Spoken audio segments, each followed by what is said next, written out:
لیکن تجھے پتا نہیں کہ یہ کسی ماں کا بیٹا ہے، پتہ نہیں کسی بیوی کا شوہر ہے۔ ایک ہمارے دوست ہیں، بزرگ ہیں، ان کا داماد فوت ہو گیا، نشہ کرتا تھا، تو میں تعزیت کرنے ان کے گھر پہنچا تو کھڑے ہو گئے ہاتھ باندھ کے، کہنے لگے حضرت صاحب باقی ساریاں گلاں چھڑ دیو، صرف نشے تے تقریر کریا کرو۔ وہ جب جیتا تھا تو تب بھی اس کے بچے یتیم ہی تھے، یتیم ہی تھے۔ میری بیٹی جب میرے گھر آتی تھی اور میں اپنے پوتوں کے اترے کپڑے اسے پہننے کو دیتا تھا تو میرا کلیجہ پھٹتا تھا، اور میری بیٹی اس کی زندگی میں بھی بیوہ کی زندگی گزار رہی تھی، وہ میری بہوؤں کے اترے ہوئے کپڑے پہنتی تھی، کوئی دعا کرو، کوئی جلسے کرو، یہ لت ختم ہو جائے۔ اور کہنے لگا اب میرے وہ چلا تو گیا ہے، دادا دادی اس کے پہلے کوئی نہیں، چچا ہے کوئی نہیں، جب تک تو میں زندہ ہوں ان نواسوں کو کوئی روٹی کا لقمہ، کوئی کپڑا مل جائے گا، لیکن سوچتا ہوں میں بوڑھا ہوں، مر گیا تو ان کو کوئی پوچھے گا بھی نہیں، کون ان کی خبر۔ اتنا ظلم اس قوم سے، اتنی زیادتی، اور آرام سے لکھ کر لوگ گزر گئے کہ یہ 70 لاکھ ہے، ان کا درد تو سمجھو، تکلیف تو سمجھو۔ 7 فٹ کا سونا جوان اور نشے کا عادی ہے تو کسی نالی میں پڑا ہوا ہے۔ اور میں نے کہا اس قوم کے ساتھ اس سے بڑا بھیانک مذاق کیا ہوگا؟ کوئی دانشور تھا بڑا ظالم، اس ظالم سے کوئی مشورہ لینے آیا، اس نے آ کے کہا تو بڑا ظالم ہے، بڑے کڑوے مشورے دیتا ہے، میرا ایک دشمن ہے، میں اس سے بدلہ لینا چاہتا ہوں، میرا دل کرتا ہے اس کا بچہ قتل کر دوں تاکہ وہ تڑپے۔ تو ظالم نے کہا اسے قتل نہ کر، وہ تو اس کا باپ 2-4 مہینے رو کے چپ کر جائے گا، پھر میں سخت سزا دینا چاہتا ہوں، مشورہ دے۔ تو اس نے کہا اس کے بچے کو نشے پہ لگا دے، جس کا بچہ نشہ کرے گا وہ باپ روز مرے گا، روز جیے گا، وہ ماں روز مرے جیے گی، نشے پہ لگا دے۔ اس قوم کے ساتھ سب سے بڑا ظلم یہ ہوا کہ ملت کا جوان نشے پہ لگ گیا، ڈرگز پہ لگ گیا، اتنے تباہ حالات ہوئے کہ جوان چڑھتی جوانیاں، اماں نے کتاب دے کے بھیجا تھا، اور کالج سے واپس آئے تو نشے کے ٹیکے ہاتھوں میں پکڑے ہوئے، ٹیکے۔ اور آپ کے اس ملک کے اسلام آباد میں ایک دن میڈیا نے وہ خبر بھی وائرل کی اور وہ چیز بھی دکھائی لوگوں کو، 3 مہینے کا بچہ لے کے نشئی سڑک پہ آ گیا، اس نے کہا میرا نشہ ختم ہو گیا، میرا بچہ خرید لو، 2 پڑیاں دے دو۔ تو وہاں بیبیاں جو سن رہی تھیں وہ بھی چیخیں مار کے رو رہی تھی۔ یہ ظلم کیا اس قوم کے ساتھ، اور کرپشن کی لعنت نے اجازت دی سپلائی کرنے والوں کو کہ گلی گلی بھیجے، گلی گلی۔ انہوں نے کچھ تھوڑا ظلم نہیں کیا ان حکمرانوں نے، اور ہماری اپوزیشن اس کو نہ صرف اتنا پتا ہے کہ یہ جائیں اور ہم آئیں، اس سے زیادہ کوئی غرض نہیں۔ بھائی کرپشن کے خلاف نکلے ہو تم، نشے کے خلاف کس دن نکلو گے؟ جوئے کے خلاف کس دن؟ قوم تو مر رہی ہے نشے سے، اس کے خلاف میدان میں کب آؤ گے؟ صرف اتنا ہے کہ یہ جائیں اور ہماری باری آئے، اس سے زیادہ کچھ نہیں۔ جتنے مجرم وہ ہیں اتنے ہی تم بنتے جا رہے ہو، اس لیے کہ اصل بات پر نہ وہ آتے ہیں اور نہ اصل بات پر یہ آتے۔ بھائیو، میرے نبی پاک صلی اللہ تعالی علیہ وسلم، اور ایک اور تماشا ہے، یہ میرے پہ اللہ کا یہ احسان رہا، اس لیے نہیں کہ میں پرہیزگار آدمی ہوں، نیک ہوں، اس لیے نہیں، ویسے ہی اللہ بعض اوقات اسباب بناتا ہے، سبب بناتا ہے۔ مجھے نہ شراب کے رنگ کا پتہ ہے، نہ اس کی خوشبو کا پتہ ہے، نہ میں نے کبھی زندگی میں دیکھی ہے، یہ کرم ہے میرے حضرت صاحب کا، میں نے نہیں دیکھی، مجھے نہیں پتا کیسی ہوتی ہے، کچھ باتیں میں نے سنی ہیں۔ ایک محفل میں بیٹھا تھا مجلس میں، تو ایک شخص نے کہا کھانسی نہیں جاتی بچے کی، دوسرا اس کو مشورہ دے رہا ہے، کھانسی نہیں جاتی، بڑی دوائی دیسی بھی فلاں بھی بڑی کھائی، مشورہ دیا اس کو کہ تو اس طرح کر، اس کو نا شراب کے 2-4 چمچے پلاؤ، کہتے ہیں جی اس کو نا یہ پلاؤ تو صحیح ہو جائے گی۔ تو میں نے پلٹ کے اس کی طرف دیکھا، میں نے کہا کوئی عقل کر، کیا مشورہ کرنا؟ مولانا میرا تجربہ ہے۔ میں نے کہا تیرا تجربہ افضل ہے یا رسول اللہ کا فرمان زیادہ افضل ہے؟ تیرا تجربہ افضل ہے۔ حضرت ام سلمہ رضی اللہ تعالیٰ عنہ کہتی ہے میں نے عرض کی یا رسول اللہ صلی اللہ علیہ وسلم میری بچی بڑی بیمار ہے، تو مجھے کسی نے کہا ہے یہ تھوڑی سی نشے والی چیز ہے، یہ بنا کے تیار کر کے دو، صحیح ہو جائے گی، بیمار ہے بچی تو یہ نشے والی چیز ہے، اس کو تیار کر کے دو، تھوڑا نشہ ہے۔ اگرچہ بعض، میں نے شروع میں کہا، بعض لوگ مریض کو، سخت مریض کو ایسی ادویات جو مجبوری بن جائے اس کی گنجائش اور اجازت دیتے ہیں. محتاط علماء تو اس میں بھی بہت ساری چیزیں پہلے بیان کرتے ہیں، لیکن اس نے کہا جی میرا نشہ دینا ہے شفا کے لیے. حضرت ام سلمہ کہتی ہے میرے نبی پاک نے میری طرف دیکھا، میری طرف. تو میں نے کہا یا رسول اللہ آپ کیا فرمانا چاہ رہے ہیں؟ تو نبی پاک نے فرمایا ام سلمہ کبھی ناپاک چیز میں بھی شفا ہوئی ہے، کبھی ناپاک چیز میں بھی، کبھی شراب اور خمر میں بھی شفا ہو سکتی ہے. شفا رب کریم نے رکھی ہے پر شہد کے اندر رکھی ہوئی ہے، شفا اللہ نے رکھی ہے قرآن مجید میں رکھی ہوئی ہے. تو اس میں بھی کبھی یہ حضور نے بیان کیا ہے کہ اس کے اندر شفا ہو سکتی، تو امت کتنی دلیری کرتی ہے جو یہ مشورے دیتی ہے کہ اس کے اندر نشہ ہے، شراب ہے، تو کھانسی چلی جائے گی تو فلانی بیماری چلی جائے گی. نہ آؤ ان چیزوں پہ، نہ اپنے ایمان کو خرابی دو، اور نہ ایسی باتیں کرو جس سے کہ ڈائریکٹ رسول اللہ صلی اللہ علیہ وسلم کے واضح ارشادات کی مخالفت ہو. میرے نبی پاک صلی اللہ علیہ وسلم نے فرمایا. اور پھر کچھ لوگ کہتے ہیں تھوڑی پی ہے جی. اب تو میں تجزیے میں پڑھ رہا تھا کہ ایسی شراب ایجاد ہو گئی ہے، لوگ شراب پیتے ہیں اور وہ مست بھی رہتے ہیں، کار بھی چلاتے رہتے ہیں، کہتے ہیں جی نہیں ہمارا ذہن معاف نہیں ہوا تو یہ والی صحیح ہے، نشہ نہیں لاتی. میرے نبی پاک صلی اللہ علیہ وسلم نے فرمایا جس چیز کی تھوڑی مقدار، زیادہ مقدار حرام ہے اس چیز کی تھوڑی مقدار بھی حرام ہے، جس کی زیادہ مقدار حرام ہے اس کی تھوڑی بھی. تو خمر اور شراب اگر فل پینا جائز نہیں تو تھوڑی پینا بھی جائز، یہ حرام ہے اور حرام تھی اور قیامت تک حرام ہی رہے گی. میرے نبی پاک صلی اللہ علیہ وسلم نے منع کیا اور حضور نے اظہار ناپسندیدگی فرمایا.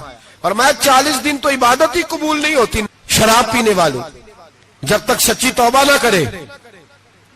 ایک دن صحابہ بیٹھے تھے سارے، حضرت ابوبکر صدیق بھی تھے، فاروق اعظم بھی تھے، عثمان غنی بھی تھے، ڈھیر ساری تعداد تھی صحابہ کی، سارے تشریف فرما تھے. حضرت عبداللہ ابن عمر رضی اللہ تعالیٰ عنہ حدیث کے راوی ہیں اور مستدرک للحاکم کے اندر، ابن حبان کے اندر یہ روایت موجود ہے. فرماتے صحابہ نہ بات کر رہے تھے اور بات یہ کر رہے تھے کہ یار لوگوں کو گناہوں سے کیسے روکا جائے، لوگوں کو گناہوں سے گفتگو. صحابہ یہ کر رہے تھے، عبداللہ ابن عمر کہتے ہیں بیٹھے تھے اور یہ گفتگو کر رہے تھے کہ گناہوں سے پلاننگ جی ہوتی تھی. ان کی جو محفلیں ہوتی تھی نا بیٹھ کے، وہ خوش گپیاں نہیں ہوتی تھی بلکہ وہ تبلیغ کی، جد و جہد کی، لوگوں کو برائی سے منع کرنے کے لیے بیٹھتے تھے، اس پر منصوبہ بندی کرتے تھے، پلان کرتے تھے، آگے ترتیب دیتے تھے. گفتگو ہو رہی تھی تو اب آپس میں بات ہونے لگی کہ کون سا گناہ زیادہ برا ہے جس پر سب سے پہلے کام کیا جائے. تو دور ایک صحابی بیٹھے تھے، ان کا نام تھا عبداللہ ابن عمر. ایک عبداللہ بن عمر ہے اور ایک عبداللہ ابن عمر ہے. حضرت عبداللہ ابن عمر دور بیٹھے تھے، بڑے سمجھدار سیانے باریک بین آدمی تھے. تو حضرت عمر فاروق اپنے بیٹے سے کہنے لگے جا عبداللہ ابن عمر سے پوچھ کے آ کہ سب سے سخت گناہ کون سا ہے. توجہ ہے میرے بھائیوں، ادھر دیکھیے گا میری جانب، پوچھ کے آ کہ سخت گناہ کون سا ہے.